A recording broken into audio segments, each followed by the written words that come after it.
Hi, everybody. My name is David Mallette. I'm a partner with Management Consultants for the Arts. We're all working out of home offices these days, and as the worst possible timing would have it, some lawn people next door have showed up. So I'm hoping that the ambient noise is not going to be distracting during this presentation.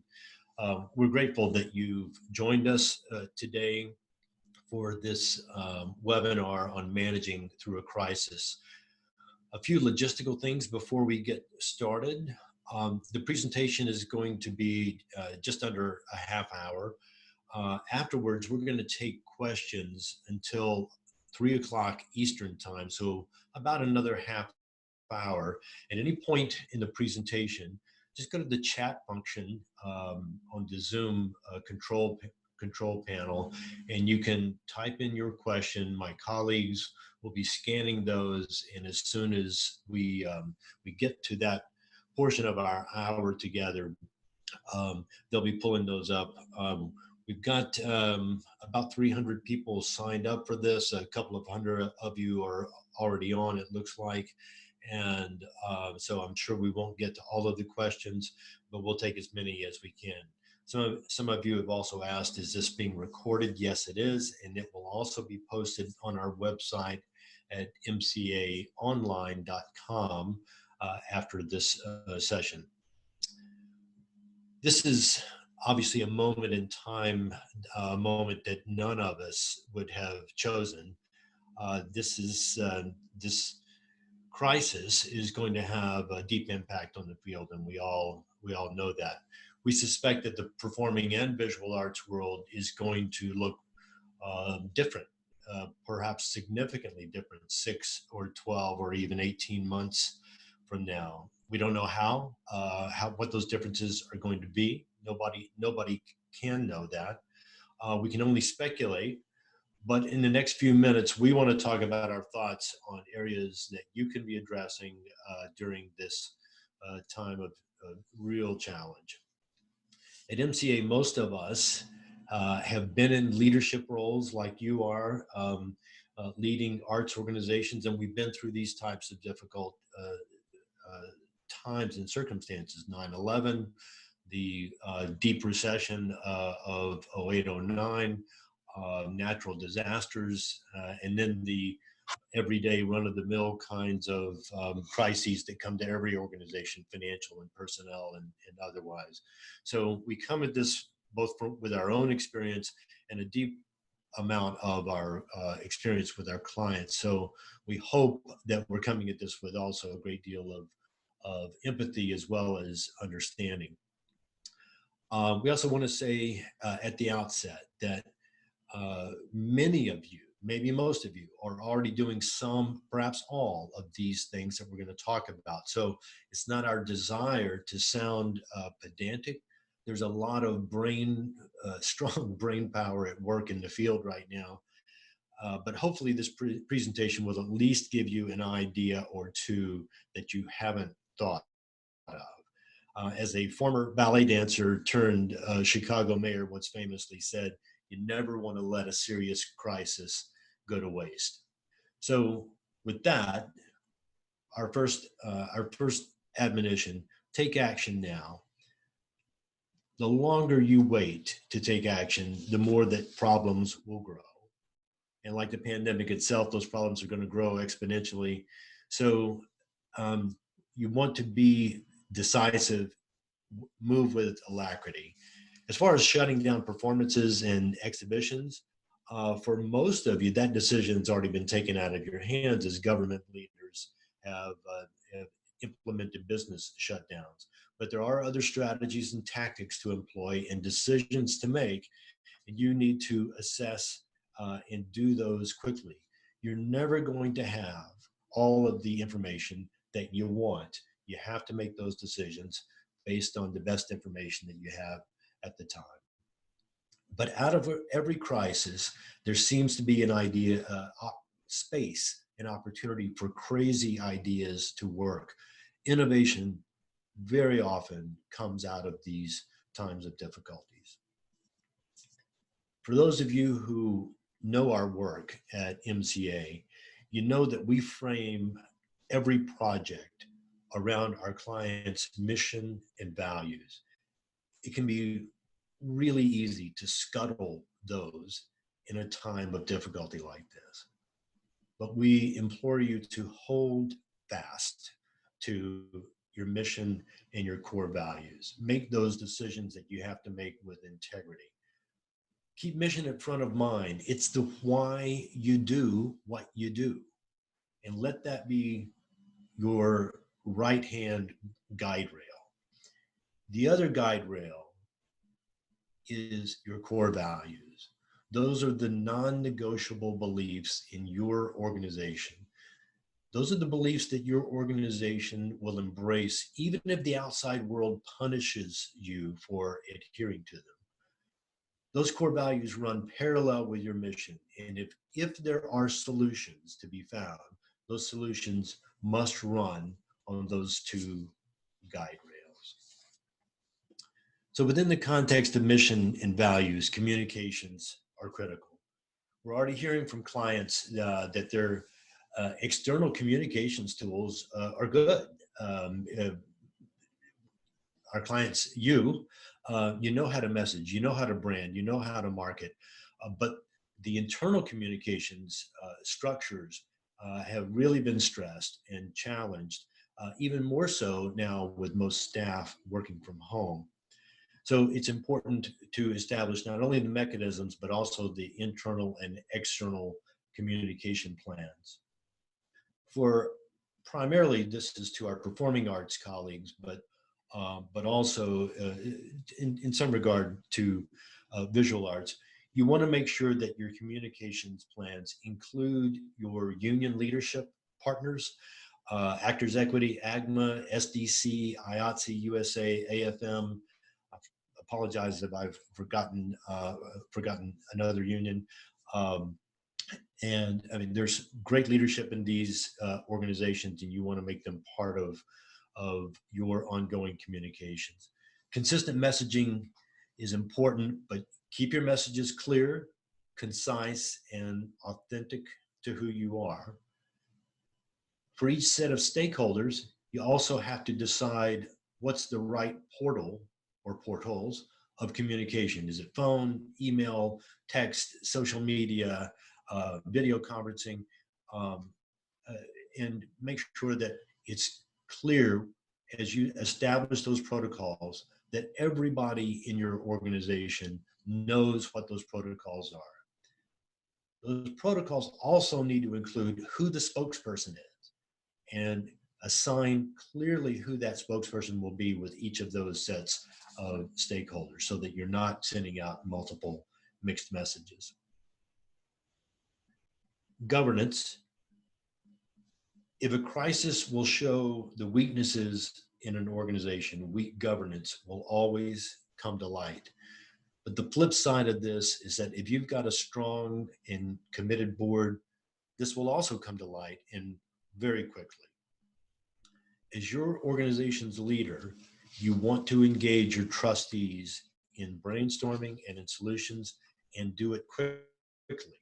If trustees on your board have ownership in the decisions, they're going to be more inclined to reach deeply into their pockets as they need to and support the tough decisions that have to be made over the coming weeks and months.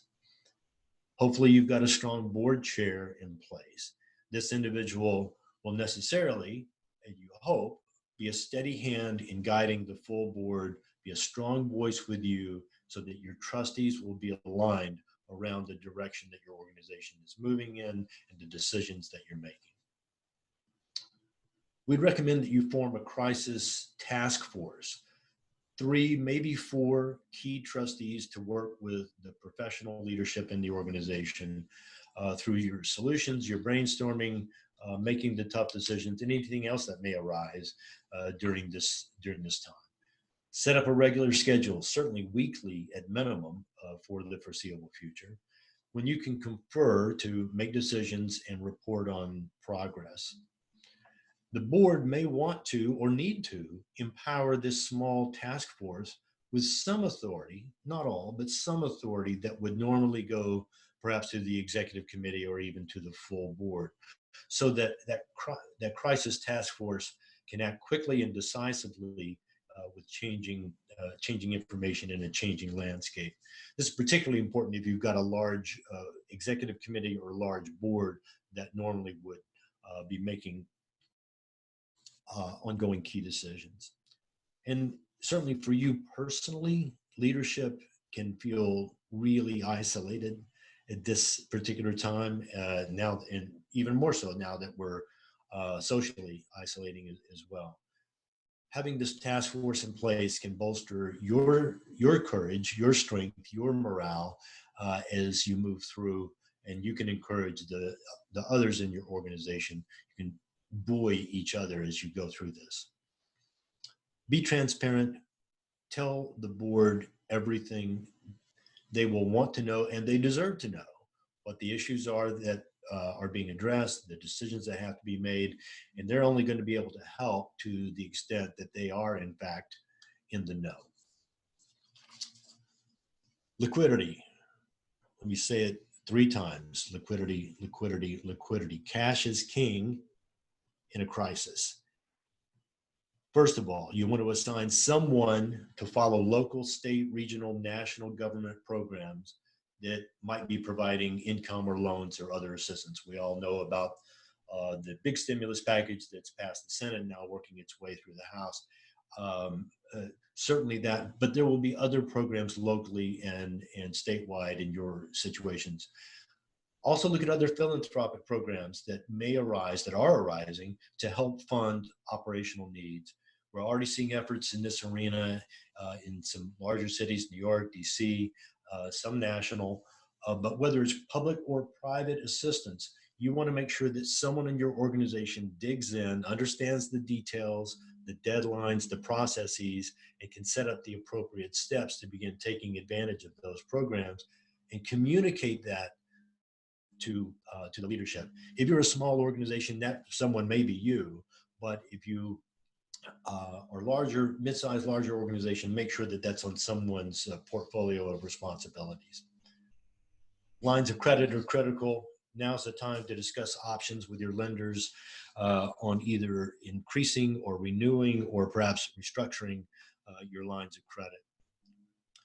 For those of you with endowments, board designated funds, restricted funds, you want to take the board actions necessary and do it quickly to allow major transfers from those reserves and or endowments or board designated funds. Of course, you always want to check with your legal counsel on those steps that you may be taking. Make sure that you're doing things by the book. And in some instances, it may require donor permission as well. Make sure that you're attending to those details.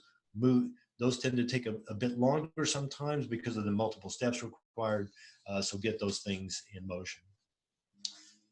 Identify that group of key donors, major donors, that might be able to do one of several things.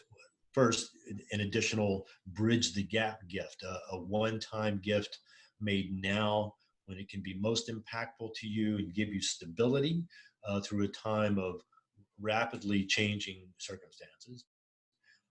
Other supporters may be open to an interest-free loan to the organization that can be repaid over some period of time.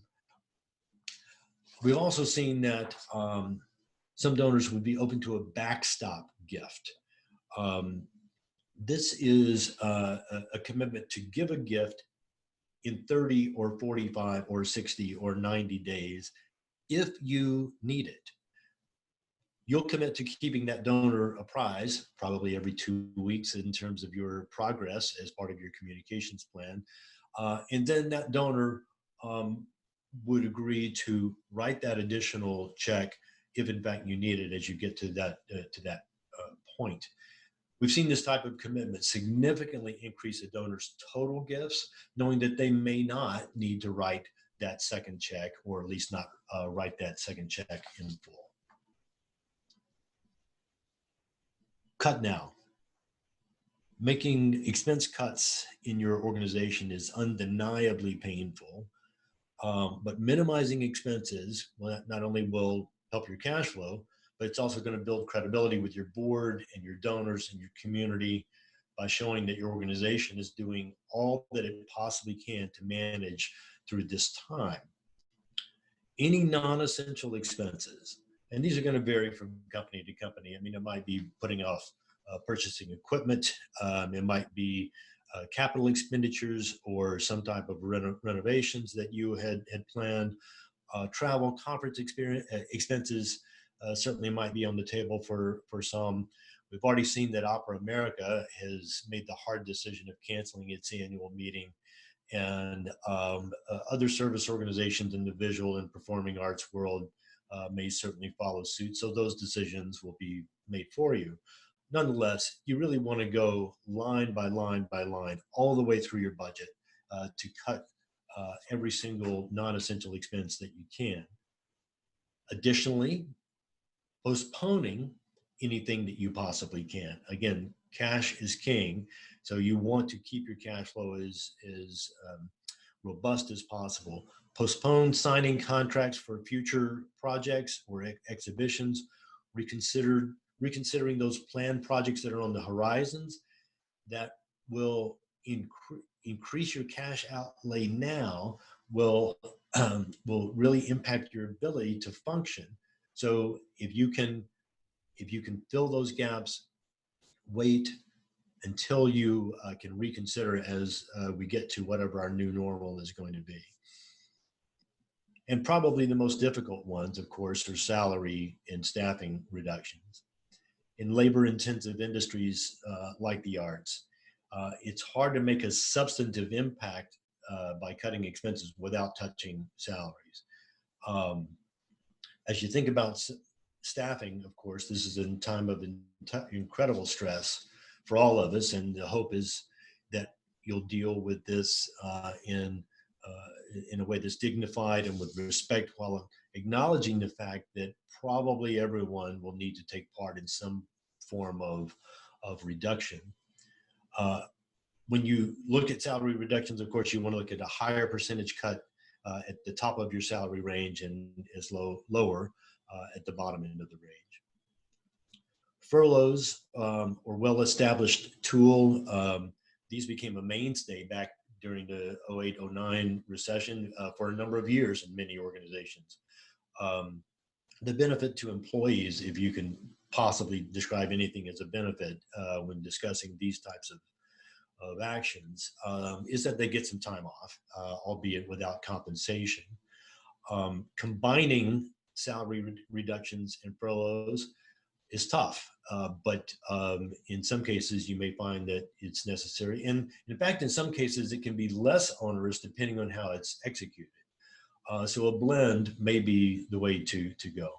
If you do use the furlough tool, you'll need to decide if the entire organization shuts down for some period of time, or do you do rolling furloughs so that you can at least stay open, albeit with a small or skeletal staff. If you're a small organization, that simply may not be possible. Large size organizations, you're more likely to be able to do a rolling furlough type of tactic.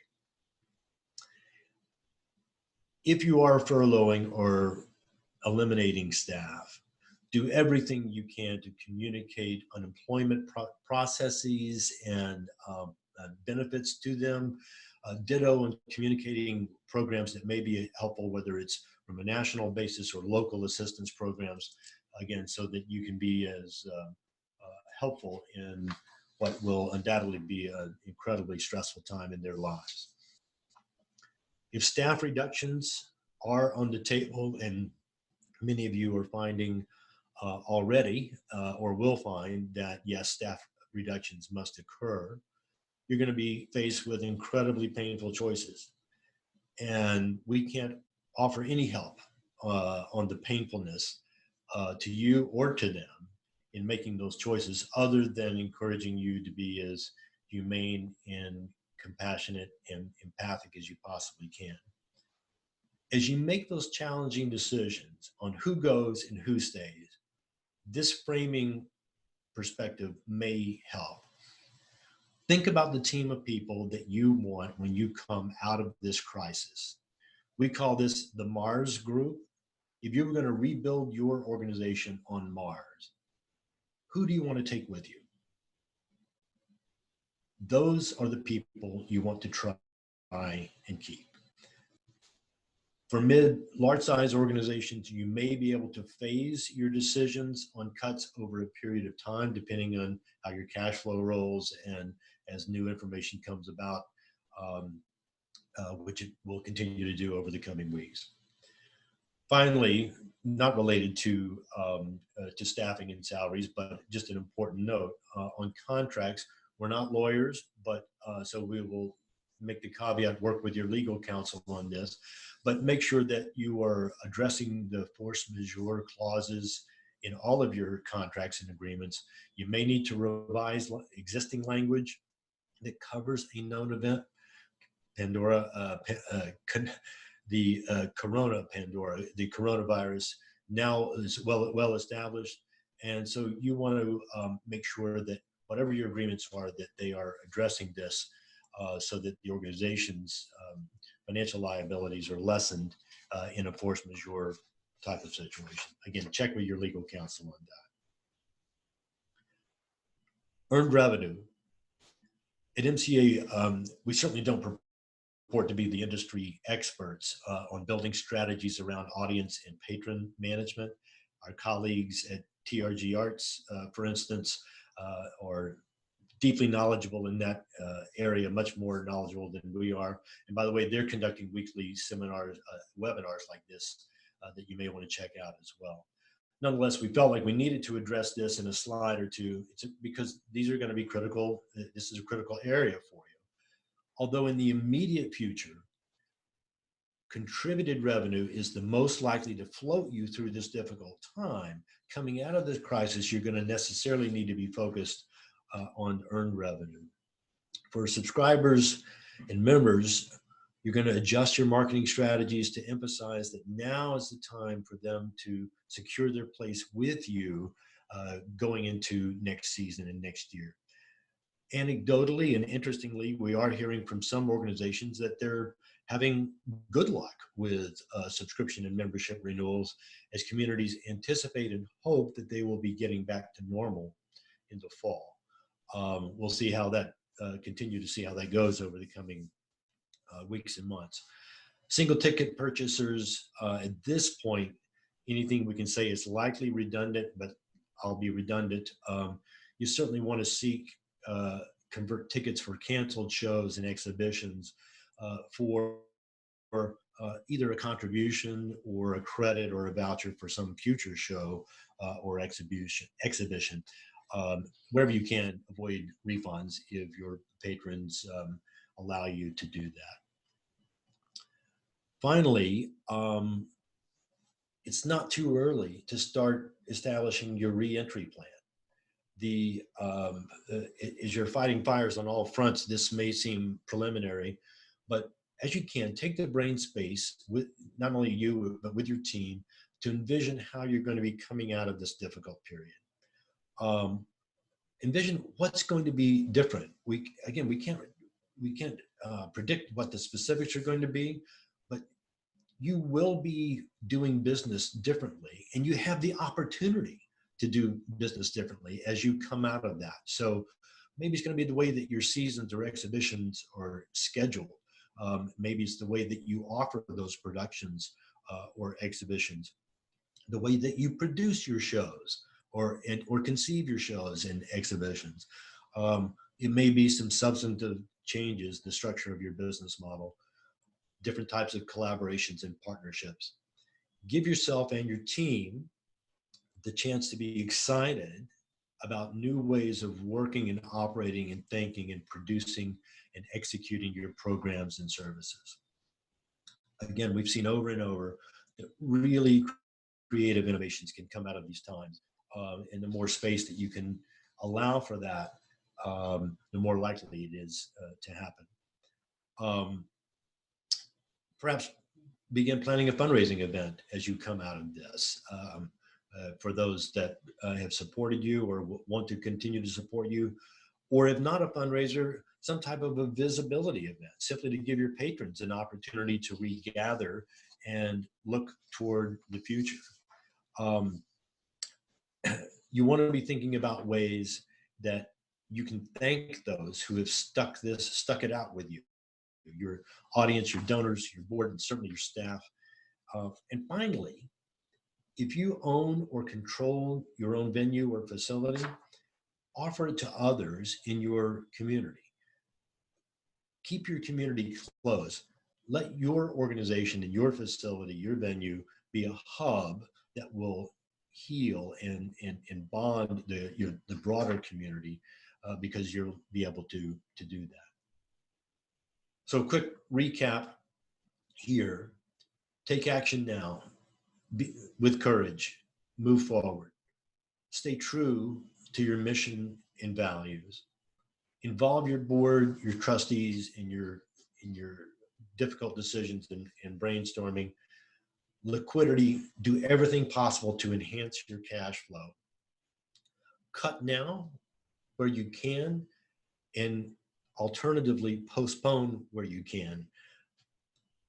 Earned revenue, focus on those earned revenue patrons critical that are going to be critical to the other side of this crisis, and begin forming your reentry plan now.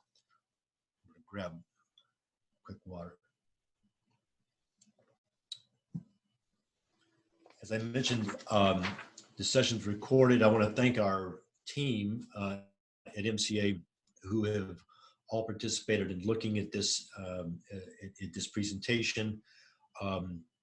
Before we go to questions, just to mention them, Greg Candell, our firm's founder, Louise Kane, our managing director, Christy Wall, our executive assistant. If you call or email our office, she's the one that you're most likely going to be interacting with. Our senior consultants, Diane Frankel, who's our visual arts specialist, and Stephen Richard in performing arts. And then our consultants, Shruti Adhar, Bill Appleton, Jason Palmquist, and Jonathan West, all have been involved in this and have really been digging in with our clients and trying to serve the field to our best capability during this time. From the beginning, it was not our intention, is not our intention, to make this session a sales pitch. In fact, over the next week, 10 days, we're going to be offering a number of time slots of half hour or 60 minutes, 30 or 60 minutes, on a first requested, first scheduled basis with a member of our firm. You'll be able to go to our website, mcaonline.com. You see it on the screen there. There'll be a banner across where you can click, fill in a few fields, and we'll be back in touch with you to schedule a one-on-one time. There's no cost for that. We're doing that pro bono. We simply want to be helpful to the field. You certainly can request a specific consultant if you'd like. We can't guarantee that person's availability, but we certainly want you to take advantage of that if you'd like to.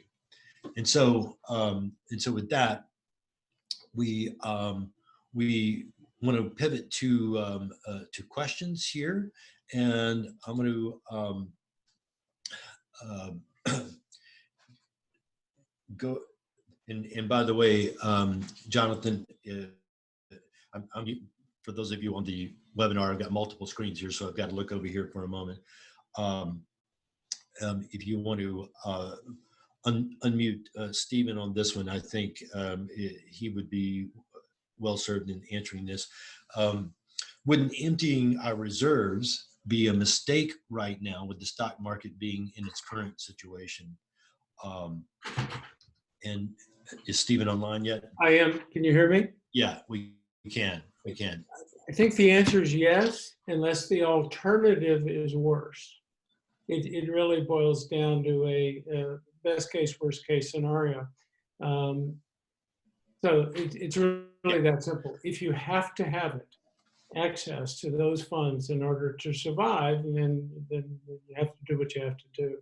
Right, and those are the tough decisions. Again, with your crisis management, with your ad hoc team that you'll have to make, and there's never going to be a perfect set of information around that. I'll respond to this one. More context on the backstop gift. Is this a two-part gift? It can be. It can be, yes, I'm going to give $10,000 now, and you come back to me in 45 days. If you need it, I'll give you another 10,000. It may not, but it may be just a one time. Listen, I'm not going to do anything now, but you come back to me in 2 months. Let me see where you are. I've already made my gift for this year, perhaps, but I might be able to. Those, and let me say, both Stephen and I think others in our firm, when we were in leadership roles, we did this a number of times, not necessarily in crisis situations, but in big capital campaigns or in special types of emphases. And we found that they were quite successful. So with a Q, it tends to be with fairly high-end donors. In terms of bridge the gap gifts, we're finding most of our core donors are very nervous about making a gift now with the stock market being so volatile. Do you have thoughts on how to talk to them about that, or approaching them again down the line? A thought about timeline for approaching them again down the line. Stephen, you want to take that one? Yeah, let me start and you follow. A couple of random thoughts. One is that, yes, many of your higher asset donors are going to have taken a significant hit in their portfolios. But in addition to that, they have other investments that are more liquid and are not stock related. So they don't have to make a gift out of stock funds, right? They can make it out of other investments or cash. Big investors often have a lot of money sitting around in cash. So it's not like you're asking people necessarily to make a gift from a depreciated asset. And then you just have to count on the quality of your relationship with that donor. They know you're hurting. They're hurting a bit, but they have more capability to absorb it than the organization might. I do want to say one thing in case I forget. Several people asked questions about the stimulus package. Of course, we don't know is the full answer because it was just approved only in the Senate last night. It's got to go to the House and it'll change, and it hasn't been released publicly. So what we know is very, very limited. But what we do know is there is a significant chunk of money for small businesses. Right. And by that definition, I think every arts organization, say maybe 3 or 4 in the country, qualify in terms of budget size. That doesn't mean that there's not some provision in that bill that we don't know about yet that could limit its applicability, but it's a pretty impressive concept. It's basically a loan up to 10% of your budget and forgivable if you don't lay people off and you use it for salaries. For salaries, right. Here's a good question. Jason, you can weigh in on this one as well. How far out would you postpone contracts for future projects? And this one is the prognosticator's the dilemma, to be sure. Part of it's about your cash flow, and but in a number of client conversations that I've had over the past week or two, they've simply made the determination, since we all think on a season-to-season basis, most of us think on a season-to-season basis, that they've simply pushed that off to the next season. Now, your organization may be different in that regard. Exhibitions, visual arts organizations don't always think in that kind of way. But I would tend to push things at least into the next fiscal year. That's my opinion, but my colleagues may have a different view on that. Jason, you have a thought on that? Well, I just think that building as much flexibility into those agreements. And I think that given the current circumstances, that both parties are going to be more likely to be flexible in when when particular provisions of agreement might trigger. I think just don't be afraid to think creatively about structuring those agreements that allow flexibility between seasons or between time periods. Thinking about licensing agreements over as opposed to a 12-month period, think about licensing agreements over multiple years. Now is the time to be creative when thinking about those those future plans. Right, and in some instances, artists or organizations with whom you have negotiated licensing rights will extend those with a commitment that that the project will still occur. So a few other questions here. Do you mean offering our building now for some alternative use or once we reopen? In the context of the presentation, it was about reopening. I mean, right now, most of us, you may be in a city where they're still allowing gatherings, but in most cities, that's off the table. And so we're really thinking about being that hub, that place that people can come to once we're back and we're gathering and there are no longer restrictions on that. A couple of follow-up questions here. I'm worried about the long-term effects of what we're going through. I fear that even a year from now, patrons will be leery of being in groups. Thoughts? And this is the exact question that's come up from multiple, I think this is on almost everybody's mind. How long will it take us together to get back to a level of comfort in terms of regathering as part of larger, and none of us can speak. I don't think any of us can predict that. It can happen pretty quickly. I was reading in American Theater magazine, and I want to give a shout out to our friends at TCG and about the good work that they're doing in terms of trying to stay current on their website and American Theater on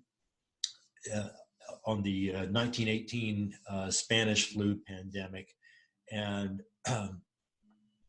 it was amazing how quickly people came back to theaters, to houses of worship, to large gathering spaces. But the virus also died out very quickly, and for reasons that I think the scientists are still not entirely clear on. If that kind of thing were to happen, confidence could get rebuilt in fairly short order. But who knows? Any of the rest of you want to weigh in on that?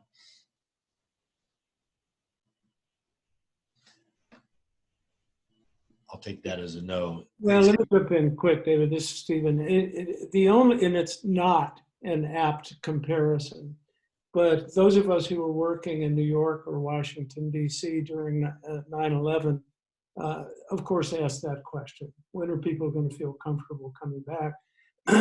And at least in that case, it was pretty soon.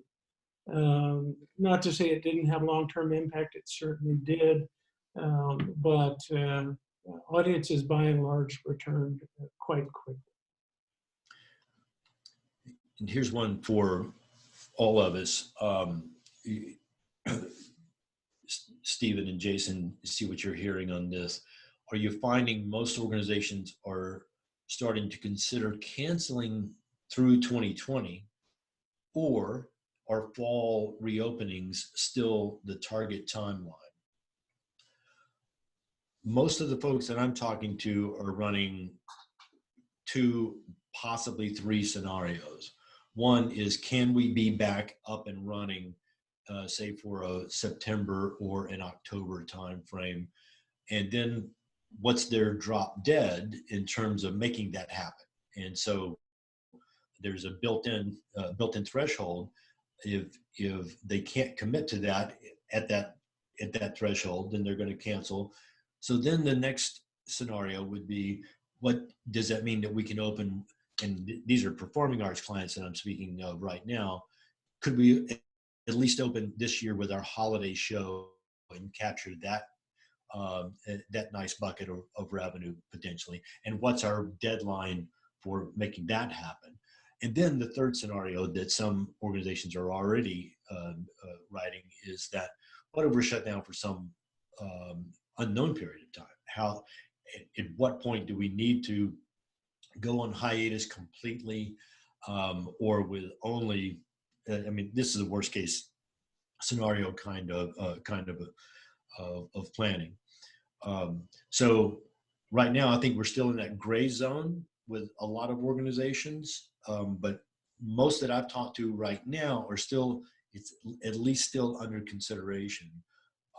But in 30 days, I suspect that'll be a lot clearer. I would agree with that, David. Stephen again, and I would add that as you're seeing daily, lots of organizations are finding ways to put programming online. Either it's stuff that they have on the shelf, or it's tours, or it's whatever it is. A lot of people are trying to stay out in front of their communities by putting something online, and the unions, too early to make a flat statement, but the unions are being pretty flexible so far. David or Stephen, are you hearing anything from folks who primarily have their programming in the summer theaters? Yeah. Most are going to have to pull the plug in the next 30 days. But again, I'm finding mostly a 2-tier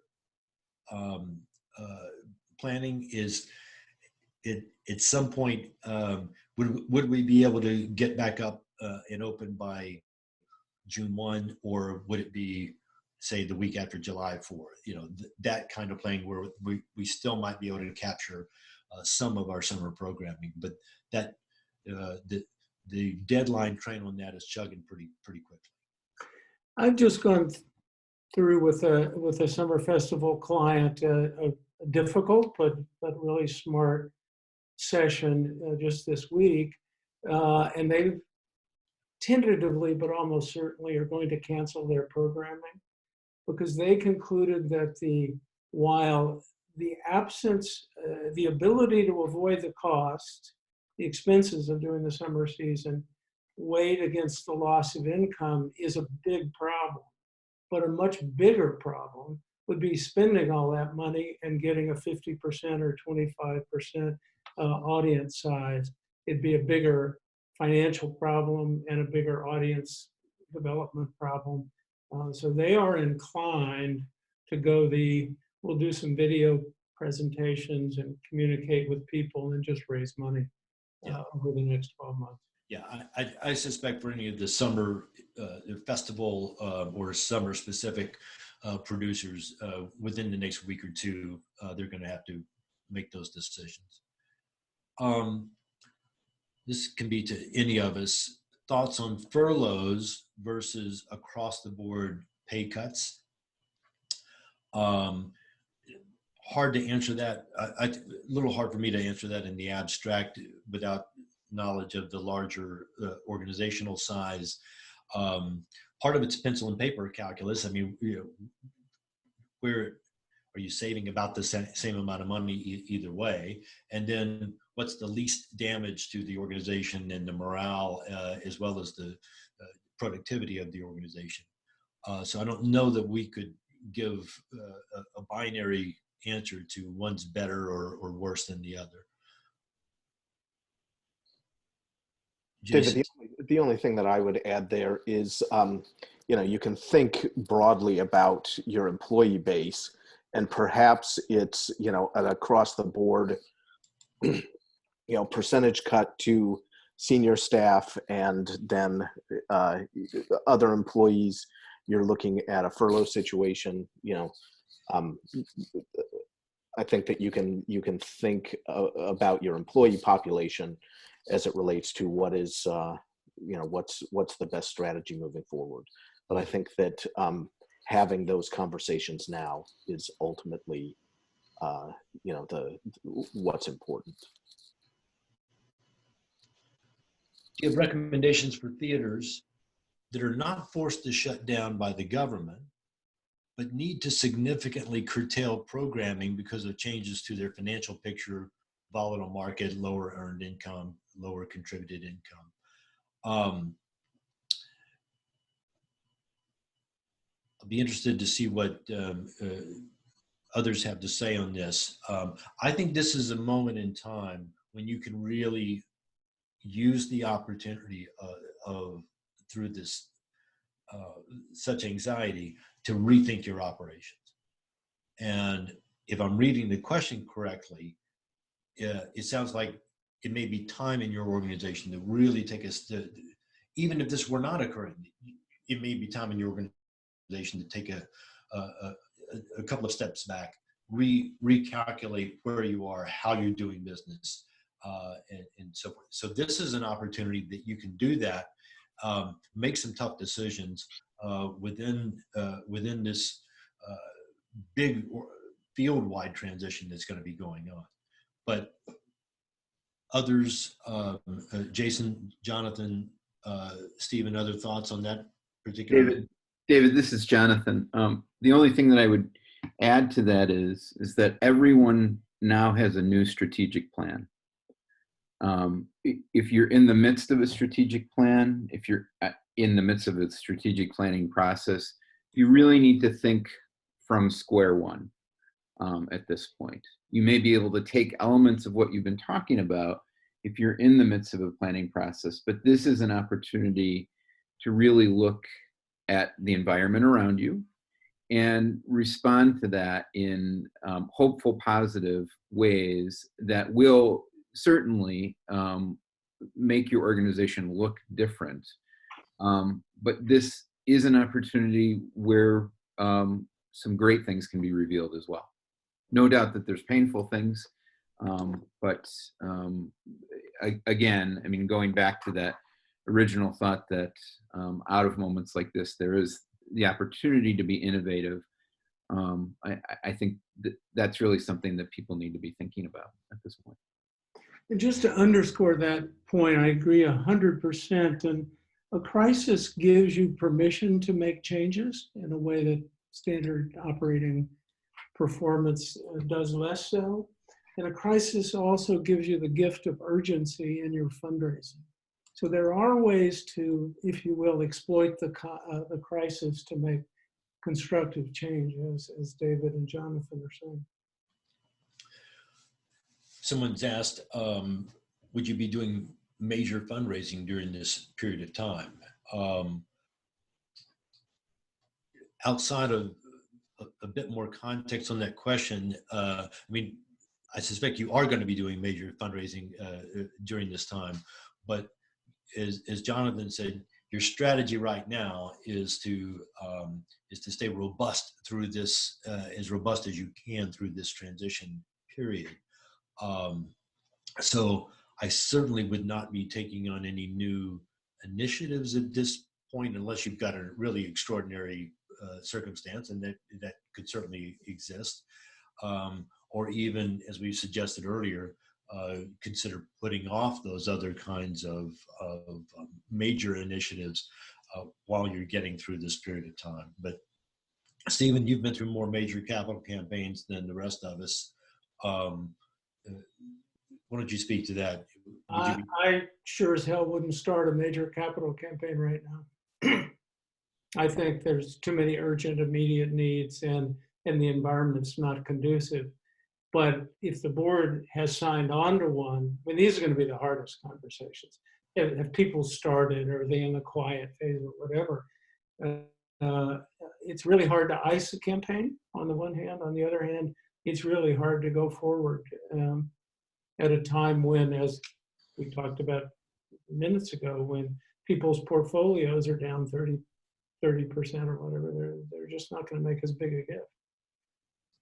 but they might make a very substantial operating transition emergency gift. Here's a question. We are retaining, sorry, you start over. We are prioritizing retaining our staff through this period and are not yet considering layoffs. When does that become an imperative? You're going to look out to see what your cash flow is going to be doing. And by the way, kudos to you for a priority on trying to retain staff. If this stretches on for some period of time, your compassion around that may exceed your ability to fund it. And that's simply a reality that at some point you'll face. And look out as far as possible, do the work that you can on cash flow. And as that reality might change, when that reality changes, if it does change for your organization, we hope it doesn't. But and you begin to realize that, you want to be as transparent and communicative about that to your staff and to your team as possible. They'll remember your honesty and your integrity around that, even if it's a painful discussion. So you don't want to run your organization. I suppose I can argue with what I was just about to say. If you have to go on hiatus for some period of time, you're going to need some cash just to get it re-energized. So you don't necessarily want to spend every single dollar that you have. And so you're going to need to retain something, just even if you have to go on hiatus, that you can start again. Others online that from MCA, you have thoughts about when layoffs become an imperative?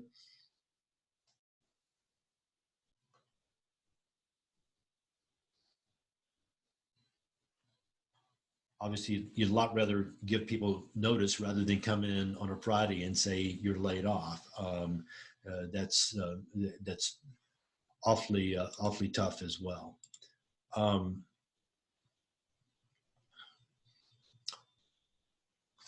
In terms of messaging with regard to fundraising, how do you advise? I'm not quite sure I understand this question. How far do you advise going in terms of the dire? Oh, I see.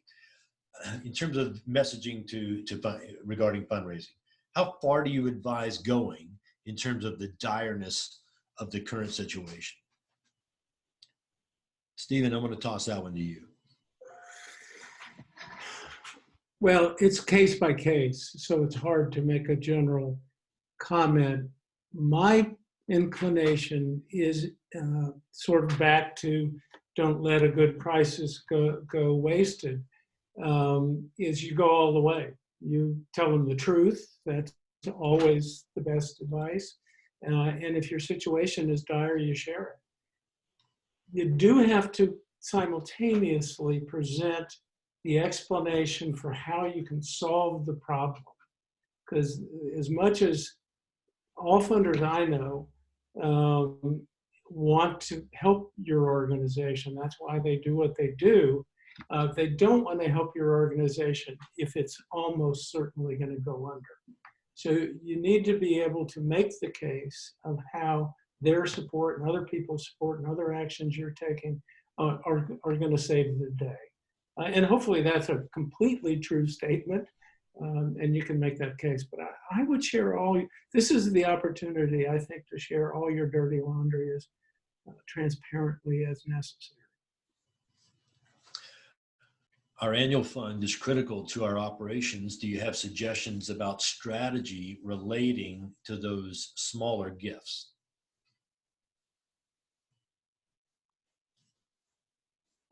I've said this before. The only thing I would say is I think you have built-in urgency, and that's one of the elements of a successful campaign, particularly around smaller gives, but larger too.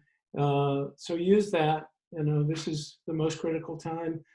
If it's personal email from the artistic or managing director or executive director or whatever the type of organization, it's the hardest situation we've ever faced. And we really need your help. One of the approaches sometimes is, we need you to renew your annual gift of X, but we really need you this year to add another 50% or add another 100%. Hopefully you know your donor well enough to sort of make a reasonable estimate of what you can ask for. People will get it. They may not do it, but they're going to get it. You're not going to have any trouble making the case.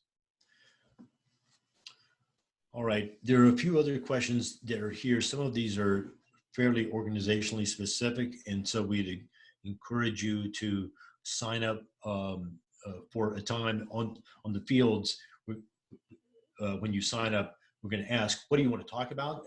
Give us some ideas so that we can assign the most appropriate person to you that will potentially be helpful, and we hope that you'll do that. So again, for the many of you who are there still have stuck through this presentation, thank you for joining us, and we wish you all great success and resilience and grit as we move through this. We hope that we'll be able to be helpful to you as we go forward. Look forward to talking to some of you in the very near future. Thank you for being with us today.